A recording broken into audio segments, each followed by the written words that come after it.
মন্দির, শীতল আলো, প্রদীপ জ্বলছে।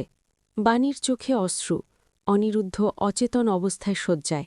বাণী, ওরে ভগবান, ও যেন আবার আমার সামনে দাঁড়ায়।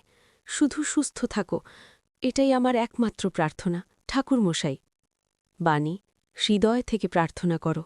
প্রার্থনার শক্তি অশেষ, আশার প্রদীপ কখনো নিভে যায় না। বাণীর কাঁপা হাতের দৃশ্য, অনিরুদ্ধর পাশে লোকজনের ভিড়। বাণীর চোখে ভয় ও আশা মিলিত, বাতাসে হালকা শঙ্খধ্বনি। মৌলির পরিবর্তন, বাড়ি। কাঙালি ভোজের পর জানালার সামনে মৌলি নীরবভাবে বাইরে তাকাচ্ছে। বাণীর জয়ের কথা মনে পড়ছে। মৌলির মনোলগ, আমি কি সত্যি অন্যের খুশিতে শান্তি খুঁজে পাচ্ছি, নাকি শুধু অভিমানই আমাকে পথ দেখাচ্ছে? বাণীর দৃঢ়তা, অনিরুদ্ধের বিপদে বাণীর সাহস, চোখে অজানা কষ্ট এবং হালকা লাজের আলো। গুন্ডাদের ছায়া, অন্ধকার গলি, ভয়ঙ্কর পরিবেশ। কিছু অজানা ছায়া অনিরুদ্ধের আক্রমণের পেছনের আসল হোতা নিয়ে পরিকল্পনা করছে। ছায়ার মুখ ঢাকা, সব কিছু পরিকল্পনা অনুযায়ী চলছে। তারা কখনই আসল সত্য জানতে পারবে না। ধীরে ধীরে হালকা আলো ছড়ায় মুখের আংশিক দৃশ্য। গুন্ডাদের সঙ্গে রহস্যময় চরিত্রের মিল, দর্শক উৎসাহিত।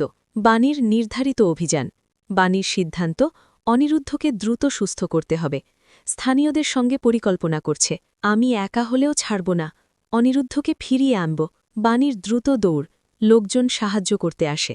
অনিরুদ্ধকে মন্দিরে আনা, বাণীর হাতের কাঁপা ঝর্ণা, চোখে অশ্রু। বাণীর সাহস, মনোযোগ এবং মানুষের সমর্থন।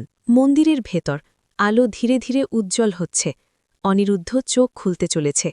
বাণীর চোখে কৃতজ্ঞতা ও আশা। অনিরুদ্ধ দুঃসাহসী কণ্ঠে, বাণী, তুমি কি সত্যি আমার পাশে ছিলে? আমি বলেছিলাম, আমি কখনো ছাড়ব না, আর আমি এখানে আছি। দুজনের চোখে চোখ মিলছে।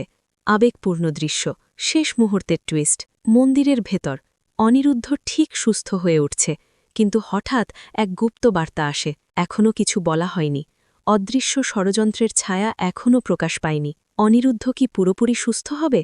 গুন্ডাদের পেছনের আসল চরিত্র কে? মৌলি কি সত্যিকারের বদল আনতে পারবে?